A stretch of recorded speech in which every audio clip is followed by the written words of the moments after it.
Madam, doctor Karna ಅವರು 105 ಕೋಟಿ ಸಾಲನ ಕ್ಲಿಯರ್ ಮಾಡಿದ್ದಾರೆ. ಹೌದಾ? ಎಸ್ ಮೇಡಮ್, ಬ್ಯಾಂಕಿಂದ ಫಂಡ್ ರಿಲೀಸ್ ಆಗಿದೆ. ಅವ್ರ ಕಂಪ್ನಿ ಉಳ್ಕೊಂಡಿದೆ.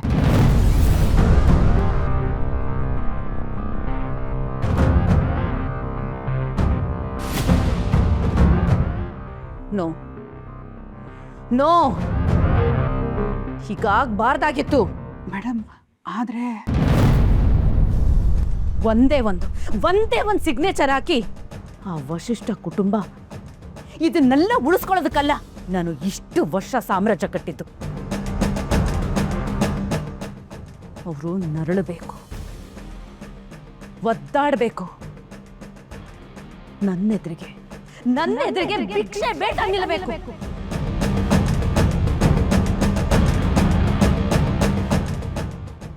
ನಾನು ಹೇಗೆ ಅವ್ರ ಎದುರಿಗೆ ನಿಂತಿದ್ನಲ್ಲ ಹಾಗೆ. ಕ್ಷಮಿಸಿ ಮೇಡಮ್, ನಿಮ್ಮ ಜೊತೆ ಇಷ್ಟು ವರ್ಷ ಕೆಲಸ ಮಾಡಿದ್ದೀನಿ, ಆದರೆ ಒಂದು ವಿಷಯ ಅರ್ಥ ಆಗಲಿಲ್ಲ. ವಸಿಷ್ಠ ಕುಟುಂಬದ ಮೇಲೆ ಯಾಕೆ ಕೋಪ ನಿಮಗೆ?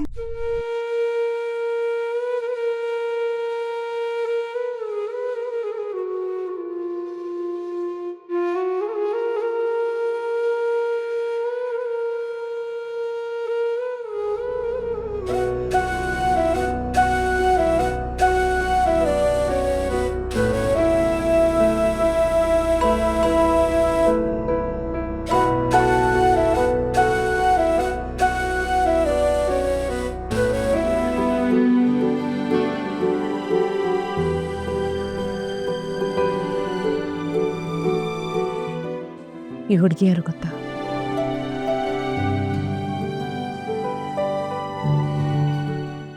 ಇಲ್ಲ ಮೇಡಮ್.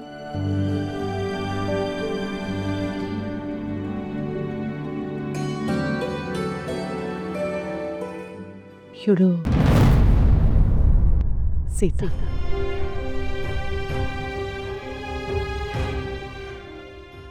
ಭುವನೇಶ್ವರಿ ಅಲ್ಲ, ಪರೇ ಸೀತಾ. ಮಾರಿಗುಡಿ ಅನ್ನೋ ಚಿಕ್ಕ ಹಳ್ಳಿಲಿದ್ದ ಸಾಮಾನ್ಯ ಹುಡುಗಿ. ಪ್ರೀತಿ ಅಂದರೆ ಪವಿತ್ರ ಅನ್ಕೊಂಡಿದ್ದವಳು. ಕೊಟ್ಟ ಮಾತನ್ನ ಜನ ಉಳಿಸ್ಕೋತಾರೆ ಅನ್ಕೊಂಡಿದ್ದವಳು.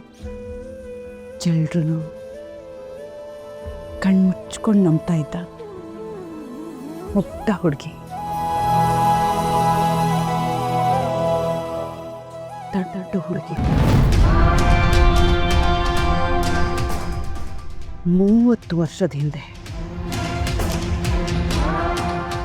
ಈ ಸೀತಾ ಸತ್ತೋದ್ಲು.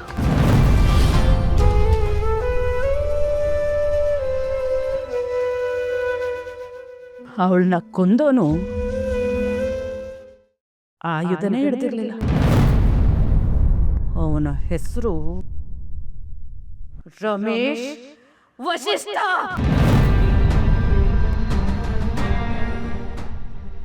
ಅವನಿಂದಾಗಿ ಎಲ್ಲ ಕಳ್ಕೊಂಡೆ. ನನ್ನ ಭವಿಷ್ಯ, ನನ್ನ ಕನಸು, ನನ್ನ ಸಂಸಾರ, ಕೊನೆಗೆ ನನ್ನ ಮಗು.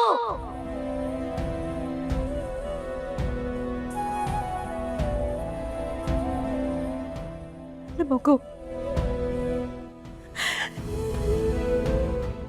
ನಾನೇ ಹೆತ್ತಿರು ನನ್ನ ಕಂದ. ಇವತ್ತವನು